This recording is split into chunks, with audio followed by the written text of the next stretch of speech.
வணக்கம். இந்த பகுதியில நாம சிக்கலான ஆராய்ச்சிகளை கூட ரொம்ப எளிமையா புரிஞ்சுக்க போறோம். மைண்ட்ஃபுல்னஸ் இப்போ இது ஒரு பில்லியன் டாலர் இண்டஸ்ட்ரி. ஆனா இதுக்கு பின்னாடி இருக்கிற அறிவியல் உண்மையா என்ன சொல்லுது? வாங்க இந்த பரபரப்புக்கு பின்னாடி இருக்கிற ஆதாரத்தை நம்ம இப்ப பார்க்கலாம். ஒரு உண்மையான பதிலை தெரிஞ்சுக்க விஞ்ஞானிகளால ஒரே ஒரு சோதனையை மட்டும் வச்சுக்கிட்டு முடிவு பண்ண முடியாது. அவங்களுக்கு இதை விட ரொம்ப சக்தி வாய்ந்த ஒன்று தேவைப்படுது.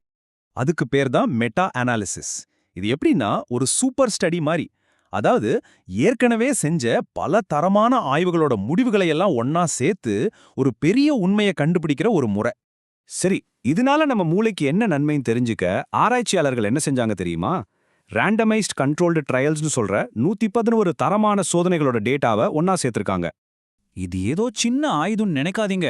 மொத்தமா பார்த்தா 9500க்கும் அதிகமான மக்களோட டேட்டாவை இதுல சேர்த்திருக்காங்க. யோசிச்சு பாருங்க, எவ்வளோ பெரிய டேட்டா செட்.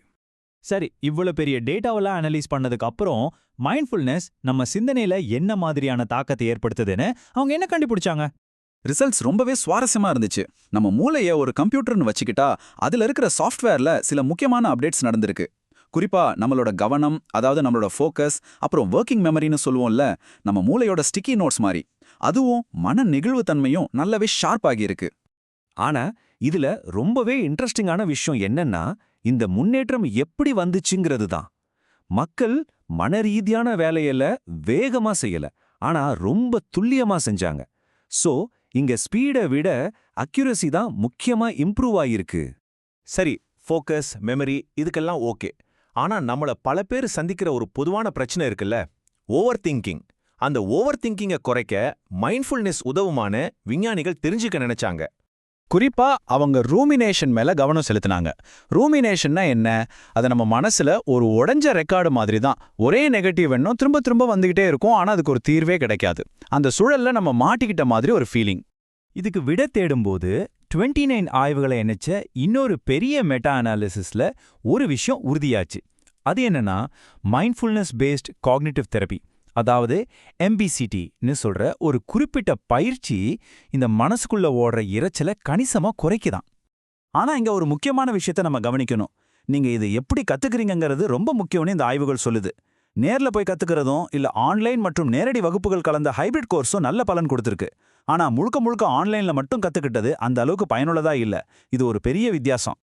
இந்த நெகட்டிவ் எண்ண சுழற்சியை உடைக்கிறதுனால அதோட நன்மைகள் அதோட நிக்கல. மன அழுத்தம், பதட்டம் இதோட அறிகுறிகள் குறைஞ்சிருக்கு. நம்ம மேலேயே நமக்கு கருணை அதிகரிச்சிருக்கு. மொத்தத்துல நம்ம மன ஆரோக்கியம் நல்லாவே மேம்பட்டிருக்கு. இவ்வளவு அறிவியல் பூர்வமான ஆதாரங்கள் இருக்கிறதால மைண்ட்ஃபுல்னஸ் இப்ப வெறும் ஒரு வெல்னஸ் ட்ரெண்டா மட்டும் இல்லாம மருத்துவத்துறையில ஒரு முக்கியமான கருவியா மாறிக்கிட்டு வருது.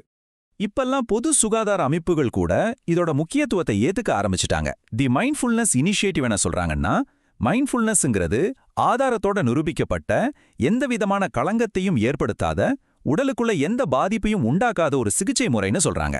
உதாரணத்துக்கு யூகேல இருக்கிற national institute for health and care excellence, அதாவது NICE, இதை அதிகாரப்பூர்வமாவே பரிந்துரை செய்து வேலை பார்க்கிற இடங்கள்ல மனநலத்தை மேம்படுத்தவும் மன அழுத்தத்தை தடுக்கவும் இதை பயன்படுத்தலான்னு அவங்க சொல்றாங்க. அதாவது சில நோய்களுக்கு நீண்ட காலமா மருந்து மாத்திரை எடுத்துக்கிறதுக்கு பதிலா மைண்ட்ஃபுல்னஸை ஒரு சீரியஸான மாற்று சிகிச்சையா இப்ப பாக்குறாங்க. இது ரொம்ப முக்கியமான விஷயம். ஏன்னா கிட்டத்தட்ட 10 லட்சம் பேர் 3 வருஷத்துக்கும் மேல மன அழுத்தத்துக்கான மாத்திரைகளை எடுத்துக்கிட்டு இருக்காங்க. அப்போ இந்த எல்லா டேட்டாவில இருந்தும் நாம கடைசியா தெரிஞ்சுக்க வேண்டிய விஷயம் என்ன?